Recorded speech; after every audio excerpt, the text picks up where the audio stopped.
What a mess. An absolute mess that's becoming more dangerous by the minute, and I mean dangerous to all of us. The question you're asking, however, is which one, Steve? And I completely understand how it's not clear anymore. It seems to me that ever since the overhyped pandemic and the fear-mongering was foisted upon us by governments all over the world and amplified by the compliant media worldwide, it's become a life of crisis after crisis after crisis. I'm not even talking about the ones that they make up along the way, like global warming and man-made climate change.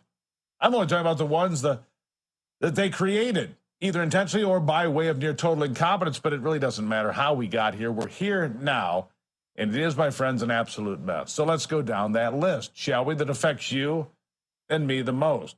The economy is a mess, with interest rates killing people's dreams of buying a home, a used car, or even a chance to go on a quick vacation. Those things simply out of reach for millions of us now. And it wasn't that way before Joe Biden came into the White House. You know that, and so do I. I mean, the price of everything is going through the roof, and this is why a little bit of math, just a little bit, matters. According to NBC News, the buying power of your dollar, the ones that you're saving for a rainy day, well, that buying power has been cut in half. Hear me again. Cut in half since the end of 2020. That's right. The printing of billions of dollars by an out-of-control administration has stripped people of the ability to afford a whole host of things. So as prices soar right alongside interest rates, it's leaving millions of people on the sidelines. Next on the list is the wide-open southern border. I mean, the feckless weasels in Washington keep telling us it's secure. But of course, you know it's not. In fact, Joe Biden just asked for $14 billion to disperse millions of illegal aliens all over this country. Yep, he wants to send you the bill to destroy the meaning of American citizenship. How glorious is that? I don't remember learning about that in government class. Do you? We also have the ongoing paralyzed mess that is the Republican Party. After a few rebels joined with 210 Democrats to toss out Kevin McCarthy as Speaker, when it was on to Jim Jordan, and he failed. And today there are 9 new candidates. Yep. Another big mess.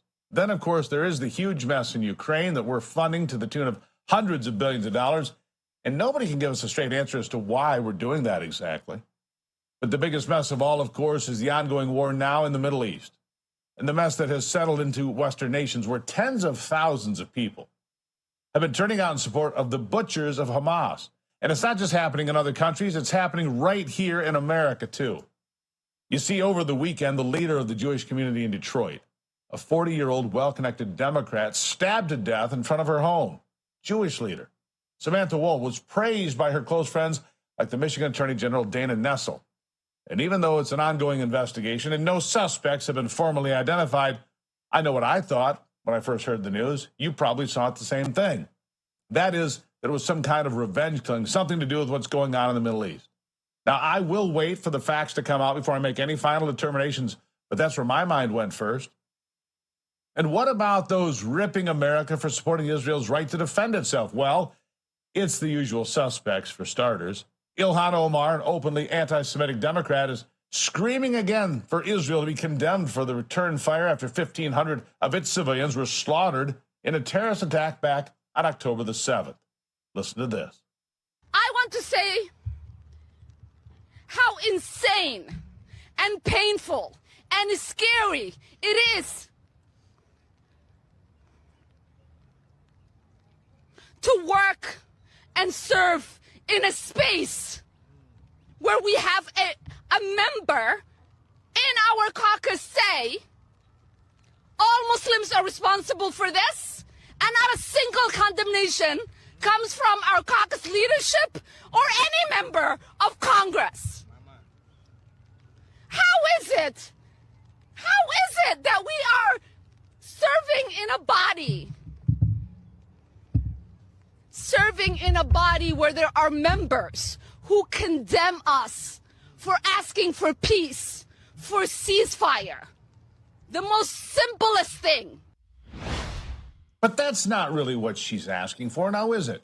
Because if she was asking for peace, we'd tell Hamas to stop kidnapping Israeli women and children, beheading Israeli babies. But she hasn't done that, of course. But of course, like every Democrat, it is to be all about her, Ilhan Omar, because you see, she's the victim here. She's the real victim here. Here's more. How many more killings is enough for you? Is it 1,000 more? 2,000 more? 3,000 more? How many more Palestinians would make you happy if they died? Will you be fine if all of the people of Gaza were gone? Would that make you happy? Would that be the thing that makes you proud? And maybe that's the question you should ask Richie. Is he okay? How many more Palestinian lives is he comfortable with? Because I am not comfortable with any more.